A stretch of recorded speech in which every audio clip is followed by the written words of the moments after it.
Seka, when does Blue Demon Meliodas come out? And what's he gonna be rated in the tier list? So, I don't really want to put that in the tier list yet because we're not really sure when he's going to come out. He comes out around the same time as Blue Lilia, who's probably not going to come to the game until Final Boss Gothra comes, because that's when she came originally on JP, and she's the primo unit for that, just like Escadron was supposedly the primo unit for Final Boss King. Oh, that sucks. But you know what? I'm going to do a video on another Blue Melly just to make you happy so you have a good Meliodas to use right now. Does that sound good? What Blue Melly? The free-to-play one. Yo, what's going on, guys? Sekapoko here, bringing you another 7 Day Listens Grand Cross video. For this, we're doing an SR Meliodas showcase. And for this video, we're going to be going over one of the least talked about units in the entire game and talking about him and giving you an idea what to expect for nearly the maximum potential for him on global. So guys, without further ado, let's go ahead and jump right into it.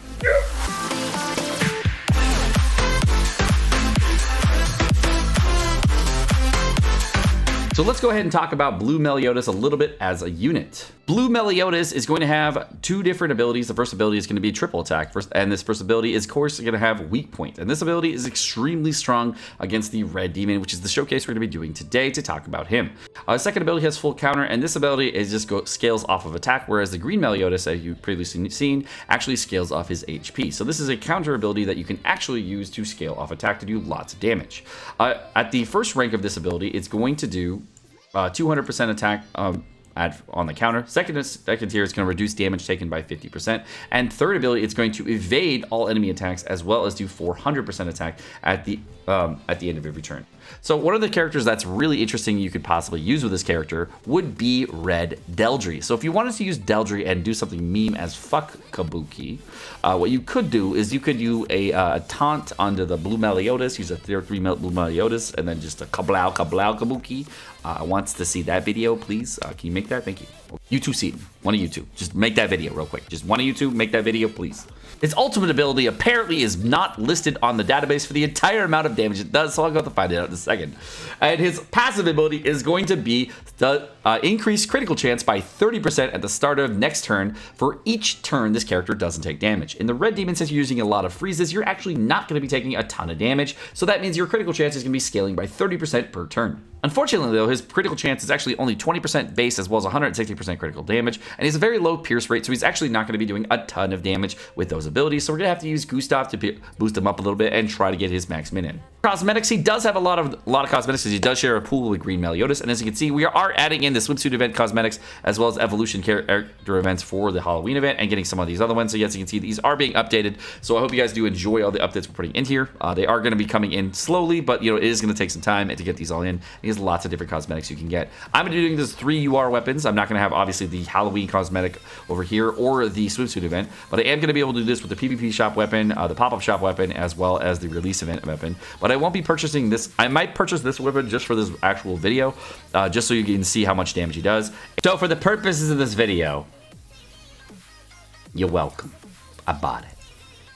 And I think I eventually will pick up not the swimsuit weapon, but I'll pick up the Halloween event weapon just so I can try to get that. His maximum ultimate damage, I believe, is 840% and has Sever. It actually doubles his critical chance on his ultimate, and his critical chance starting at 20% doesn't really matter, but it does scale heavily off of this. So if you do go one turn without getting attacked, that means if you double it, that's 100% attack on your Sever attack. So it does a lot of increased critical chance. So for Meliodas right now, we have 9,700 attack. Our crit damage is currently at 229%. We currently have 28% crit chance as well as 22.9% pierce rate. You're running a Gustav right now with 77% pierce as well to give us that extra little bump from Gustav's passive. If you didn't know what it is, it decreases boss's resistance by the amount of stuff he has.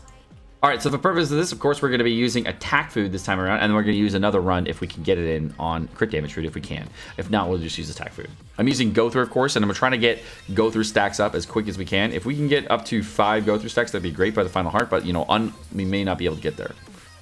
Okay, so right now we have 2 go through stacks. We have bad luck so far in this run, and that's going to give us an extra 10% attack, and we're going to have a double buff coming out for Melly, who's going to be at 15,885 before the double buff. He has no buffs on him right now. I'm going to go ahead and drop an attack seal here, and then I'm going to drop a Melly and Melly. And we're going to see how much damage he does with a 3-star and a 1-star here with a double buff and a debuff on the enemy. With no debuff on the unit, but for about 80k. But with a debuff on the unit, let's see how hard he hits. 522,000. That's pretty good. So now we're on the final phase for the red demon. I'm gonna go. We only again have 3 stacks on our go through here, and I'm just gonna go ahead and finish this off, and we're gonna see how much damage Meliodas does on red demon. So on our first test, not too bad. It was okay. I'm guessing this would be a 1.8 million max, maybe 1.7 million. Probably not too much. Blamo. 1.8 million. There you go. Not bad. Not bad. So guys, chat is kind of blown away right now by the damage. Chat, give me a rating out of 10. How good is Meliodas? I'll let you decide, chat. I'll let you decide. A lot of opinions. That chat says a lot of opinions out of 10. I like the lot of opinions. All right, so for this test, we're doing the same thing again with crit damage food instead. Double buff, by the way. You're good. Okay. So right now we have 4 go through stacks. And by next turn, I'll have 5 go through stacks. Again, we're running crit damage food. And I'm going to have 158% critical chance right now on Meliodas with 4 stacks on him. 259% critical damage right here. And then 31.5% pierce rate because of the attack skills buff. And we're getting these buffs here. So what I'm going to do here is I'm going to go ahead and use Gother. And we'll use a 1-star card here. We're going to have double buff here with a 1-star card. 68,000 Gother though. So that on a 1-star I hit for 272,000. That's right. For a 1-star, 272,000. Okay, so now we're gonna do a 3-star ability here. So now we'll be doing a 3-star card. I can't actually see my Meliodas damage right now. I'll go check it on the next turn because it'll be the exact same as this turn. Bam, and then here comes the 3-star Meliodas, big damage. Boom, boom, boom, boom. 782,000 on a 3-star ability. All right, now in the final phase of the fight, I'm gonna have 38,454 attack. We have 289% critical damage. And we're just gonna go use a 3-star freeze with Meliodas, and we're done. So let's go check out the big PP damage now on Meliodas with 5 stacks on Gother. Kablamo. 2.141 million. That's not bad. That's not bad. So for the supporting unit for the team, I used Jericho because she had the highest attack damage I could actually give for my Meliodas. And the issue with Meliodas is for attack damage kind of things is we can't really do either Deanne or Elizabeth because they just provide defense or resistance. You can't really get a ton out of those things. So that's why I ended up using a Jericho for the supporting unit. The other supporting units for the rest of the team didn't matter at all because they don't provide any substats that really do help. So Seka, should I build out my blue Meliodas? Well, it's not a negative. I wouldn't build them out to the level that I build them out, but I definitely would pick up some things for him. There's a lot of free-to-play cosmetics you can get from Meliodas. The first one, this one, all these 3 cosmetics are all free-to-play, as well as this one over here. And then he does have a lot of SR fret weapons free-to-play as well, because those ones available through either his affinity rating for green Meliodas or that are available through the PvP shop. Pieces though, unfortunately, I don't have a lot of headpieces for him. I probably should pick up a couple, but I honestly just don't think I'm going to need a ton for him, but I probably should pick up some eventually for affinity. I did get this question asked a couple times in the stream yesterday, as well as a couple times in the comment section for my tier list video. Why in the world is blue SR Meliodas rated higher than SSR Meliodas for the green one? And this showcase was kind of to help you with that idea and to see what the potential damage on a unit like SR Meliodas would be versus green SSR Meliodas, who doesn't really have any kind of real world applicable damage that you could possibly do in any kind of situation. As far as links though, this is the other reason to build out Meliodas if you haven't built out an SR Meliodas yet, because this character is one of the best units in the entire game to build out for a supporting unit. As you can see, he gives 280 attack to Alioni, Arthur, Kane, Death Pierce, Deanne, other Deannes, Dogetto, Elizabeth Hawk a lot coming out in the future, Rimuru, etc. So there's a lot of different units in the game, as you can see, that this character links to, that he can give a very, very, very valuable boost to. And we all like attack, so I mean, it's a pretty good way to go. So that's why I ended up maxing out my Meliodas, because I knew that in the future I was going to be using Arthur. I knew in the future I could potentially use Deanne if I wanted to. I know I'm always using some kind of Elizabeth, because there's 7 total Elizabeths that are coming to the game. I may use him for a lot, or Rimuru, but I do use him a ton, and I don't really use him for Death Pierce too often, but I can. And the reason, since I can use him a ton, as far as an association unit, he's definitely a very valuable unit to build out. And the other reason to build him out is because he has so many cosmetics. Look how many UR cosmetics he actually gets. And because he gets so many UR cosmetics, if I build out my blue SR Meliodas now and I use him for Training Cave, I use him for other things, I can actually build out, say, a green SSR Meliodas later, or a red SSR Meliodas later, probably green, because fuck red.